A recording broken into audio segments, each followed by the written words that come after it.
اور یہ ہم دیکھتے ہیں سورۃ البقرہ میں تیاری کی گئی، صحابہ کو مینٹلی پریپیئر کیا گیا کس طرح سے جنگ احد میں ان کو مشکلات سامنے آ سکتی ہیں۔ ہم نے بات کی تھی کہ دیکھیے ایک نئی امت ہے، اس کو چنا گیا ہے، ایک نیو نیشن ہے جس کو اللہ سبحانہ وتعالیٰ نے چوزن نیشن بنایا، اور اس کو ایک ذمہ داری دی گئی، اور ذمہ داری بہت بڑی ذمہ داری ہے۔ اسی لیے جب آپ دیکھیے، جب آخری آیات میں، جب آخری 2 آیات ہیں آمن رسول سے شروع ہوتی ہیں، تو وہاں پہ یہی دعا کا ذکر ہوتا ہے جو اللہ کے رسول صلی اللہ علیہ وسلم کو یہ آیات جو معراج پہ دی گئیں، اس میں یہی تھا کہ یا اللہ ہم پر ایسا بوجھ نہ ڈالنا جیسے پہلے والوں کے اوپر بوجھ ڈالا۔ اور اللہ تعالیٰ سے دعا یہی ہے کہ دیکھیے اللہ سبحانہ وتعالیٰ ہمیں وہ بوجھ سنبھالنے کی، وہ ذمہ داری سنبھالنے کی طاقت عطا کرے۔ اللہ سبحانہ وتعالیٰ کے بغیر ہم یہ ذمہ داری اور یہ طاقت نہیں آگے لے کے چل سکتے۔ تو ہمیں یہی تاکید کی گئی کہ اس دعا کو پڑھا جائے، اس دعا کو دعا کے طور پہ لیا جائے۔ یہ بڑی مثبت آیات ہیں، اس کو سونے سے پہلے پڑھا جائے۔ اللہ کے رسول صلی اللہ علیہ وسلم نے فرمایا، بلکہ علی رضی اللہ عنہ سے مروی ہے کہ جس نے آیت الکرسی پڑھی اور سورۃ البقرہ کی آخری 2 آیات پڑھی اس کے لیے کافی ہے، کیونکہ یہ وہ آیات ہیں۔ اس کے علاوہ آف کورس اللہ کے رسول صلی اللہ علیہ وسلم سے جو معوذتین اور باقی جو سورہ اخلاص ہے، یہاں تک کہ سورہ الکافرون کے بارے میں ملتا ہے، لیکن آخری آیات کی جو سورۃ البقرہ کی، اس کو اگر آپ پڑھیں تو یہ کتنی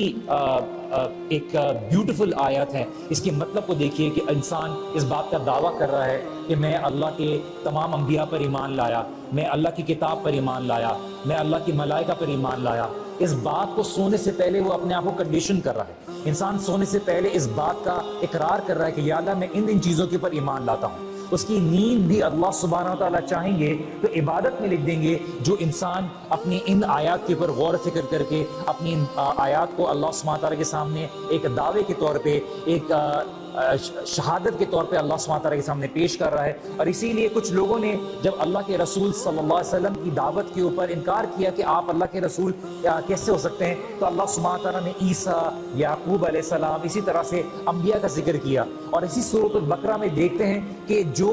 بنی اسرائیل جن کو ذمہ داری سونپی گئی تھی، ان کو ابراہیم علیہ السلام کا اصل واقعہ بتایا گیا کہ ابراہیم علیہ السلام نے کس طرح سے بنیاد ڈالی اللہ کے گھر کی، اور وہ ہی جو بنیاد ہے واپس سے رینیو کیا گیا ہے اللہ کے رسول صلی اللہ علیہ وسلم کے ذریعے۔ اور اسی لیے اللہ سبحانہ وتعالیٰ نے اس قرآن سورۃ البقرہ میں دعویٰ کیا کہ تورات لے کر آؤ اگر تم سچے ہو،